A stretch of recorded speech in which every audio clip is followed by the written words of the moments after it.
Alright, just before I start, I want to make the announcement. I finally got a new mic. Let's go. I know all those cocksuckers who told me to get a new mic, I know they're screaming out of their seats.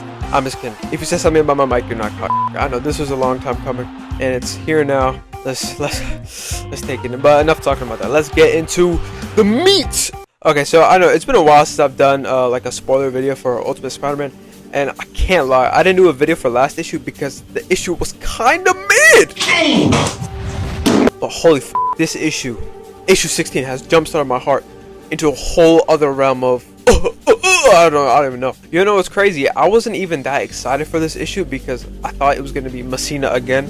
Because usually it's Chichetto, like he does like 3 or 4 in a row, and then it's a Messina with 2, and then back to Chichetto. But no, this was a Chichetto issue, bro, and oh my god, this shit was amazing. I don't give a f. I will always be mad when Messina does issues because Chichetto is that good, bro. And I know like Messina kind of mimics like Chichetto, like how it looks, and unfortunately he's doing next issue, but the 2 issues after that are Chichetto. So we take what we can get, bro. So yeah, last issue was Sandman, and it was so mid, bro. Like, I don't think it's an understatement when I say that. Like, this series has been good so far, but that was definitely like the worst issue yet. Like, my god. But I can't lie, man. For this issue, Hickman spun back and reminded everybody why he's the GOAT, bro. Oh my goodness. So as we can tell from the cover of this issue, it will revolve around Mysterio, and in this issue we actually find out who Mysterio is. So let's not waste any more time, but let's go. And right off the bat, we very clearly see the direction this issue is going in, and it opens with Gwen at Harry's tombstone. Got him! Got him! We then get our first look at the George Stacy of this universe, and this scene is basically him trying to console Gwen after the death of her mother. I guess some stays the same even in different like timelines, universes, what have you. We then move to Gwen and Harry approximately, and I don't know how I got the idea for this, but I think it's because a previous issue was called back to in this issue, so I went back and like looked at it, and we actually got the information from that issue. But basically we go back 8 years, 3 months and 10 days ago, because this is before they got married. And I'll say it again, bro, I love seeing Osborn shenanigans, bro. Osborn, Stacy, whatever. So you know, they're both talking, they're both oiling each other up, not literally, it's kind of OD. But then Gwen gets a call from someone, and then that person tells her that her dad has been found. So we flash back to the conversation that Gwen and her dad were having earlier, and I can't lie, at first, from the way that George was talking, kind of thought that Gwen's mom was guilty of something, because he's talking about how Gwen's memory of her mom won't change because she did not like spend enough time to learn that her parents are just like regular people. They do all sorts of things, and when he's talking to her about it, he includes himself in that like subject matter. And just all of a sudden, like, I don't know what the fuck I'm looking at, but just what is that? This is where one of the big reveals of this issue, you notice how I said one of, and it's Gwen getting initiated into a group of Mysterios. This is very, very interesting stuff. It's a group of 5 Mysterios that consist of Gwen Stacy, Quentin Beck, and 3 other unknown members. I don't remember if we find out who the other 3 are, but if we do, I'll be sure to mention it, because like when I was writing this, I kind of thought, yeah, it's kind of weird that, okay, it's Gwen, Quentin, and just 3 other random motherfuckers we don't know anything about. I'm really fascinated by the idea about how, like, in this universe, it's a revolving identity of Mysterio. Like, the mantle is shared by 5 people, but we do find out later that they all have like the same goal. I love the Osborns, bro. Oh my god, we get a flashback to Harry and Gwen's wedding, and look at these 2 men. It's so beautiful, bro.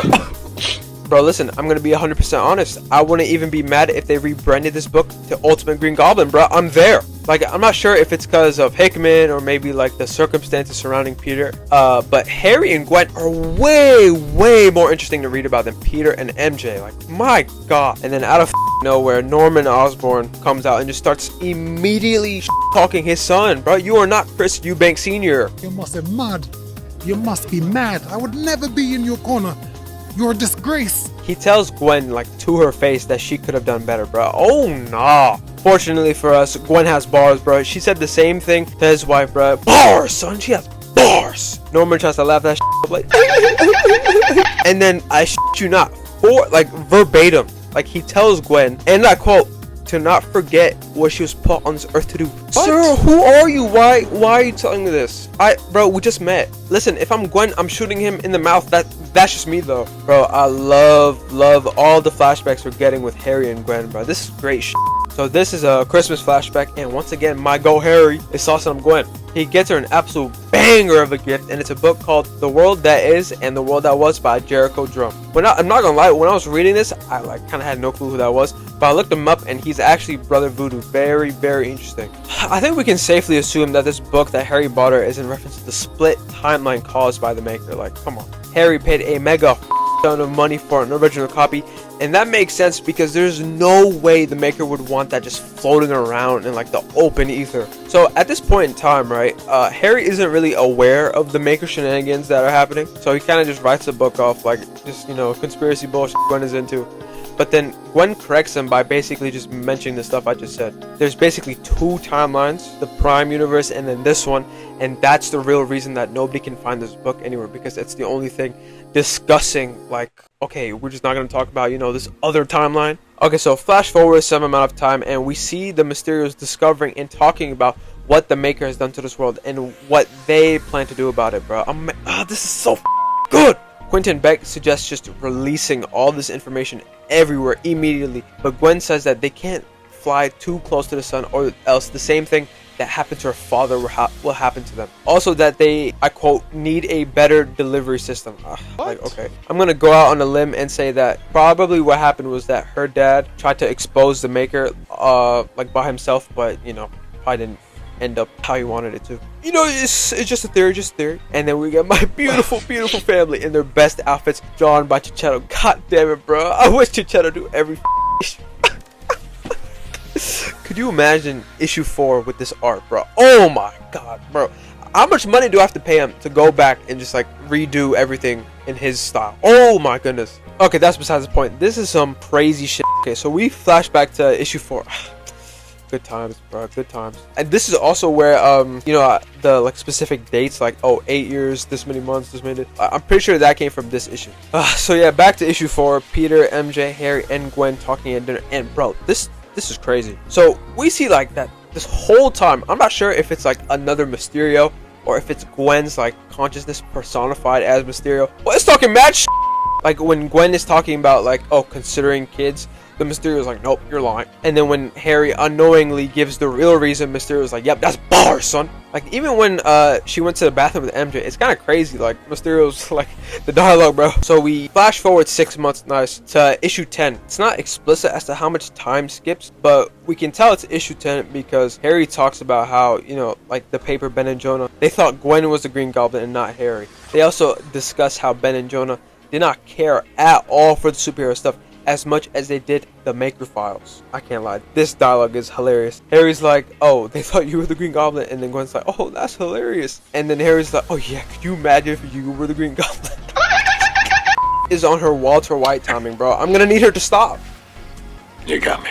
Okay, flash forward to, I imagine it's either between the time between issue 13 and 14 or directly to issue 14, but one of the Mysterios tells Gwen that they found Harry, and they tell Gwen that Craven plans to kill both Harry and Peter. We find out another interesting detail about, you know, how this whole Mysterio thing works, and it's basically that, so they all have an amulet, right, and it passes from one member to another after a certain amount of time. So it's not like some members can just, you know, opt out of stuff. It just depends if it's their turn or not. But assuming if they communicate properly, they can overwrite that because Gwen asks for the amulet now, and the Mysterio is like, alright bro, I got you. And then like right after this, Mysterio, whoever it is right now, tells Gwen about the safety insurance nonsense that Harry told Peter when like, oh okay, if either Harry or Gwen go missing, then the one who's not missing will have like really high security and will be tracked to make sure they're safe. So Gwen like confronts Otto and he's like, bro, my bad OG, but I can't lie, some of your behavior is weird. Where are you going? At this time of day, what kind of stuff are you doing? Like Gwen must have forgot, like Otto is high-key smart, and then like the goddamn Mysterio is like, oh no, we need to fire him, and then Gwen fires him. Bro, I can picture this so clearly. Otto is gonna spin back in the Iron Spider suit and then throw Shorty off a bridge. I can see it, I can visualize it so clearly. Okay, and then this part of the book, oh my god, this is some of the craziest shit I've seen in months. I know that most people, including myself, if you haven't checked out my issue 14 video, You should go watch that. But basically, we flash back to issue 14 during the peak Parker moment where he's like, we're not like Craven. We're better than him. We're not gonna kill him. So, like, right as Craven is about to pull out his revolver, Mysterio grabs Harry out of the way, bro. Oh my god, bro. People online were saying, "Oh, this is predictable." I don't give a. This was so crazy to read, bro. This is pure plot. This is great plot. You guys have no idea how crazy I was going when I was reading this shit. I was like, oh my god. I was getting turned out of my seat. It was that wild. So the events play out as they did, but now we see Harry in the back with Mysterio. And this is so crazy because there's one Mysterio talking to Peter about what just happened, and there's another one holding Harry. This is some crazy shit. I can't even lie. So it just turns out Mysterio was making all that shit when they were egging Peter on about like his family. They're like, oh no, you should go see if they're safe or not. And then out of nowhere, Mysterio pulls out the Glock and just boom, kills Craven dead. And then I kid you not, and like unironically, the funniest, like I don't know why I found this so funny. Gwen reveals herself to Harry in like the funniest 2 panels I've seen. She's so chill about it, and then Harry's like, what the bro, if I was Harry, I'd be mad as bro. Like, how did this happen? Okay, so flash forward to present day, and apparently to everybody in the public, Harry Osborn is dead. This interaction between Gwen and Harry is kind of weird because Harry's like, oh, I'm dead, and then Gwen is like, oh, the Green Goblin isn't, and then Harry replies with, I'm not the Green Goblin. I was like, what? Like, what does this mean? The only like theory I have is also another thing I've mentioned before is like I think I mentioned it before. I don't even remember. Not in this video, in one of my other videos that you should totally watch. Like, I promise.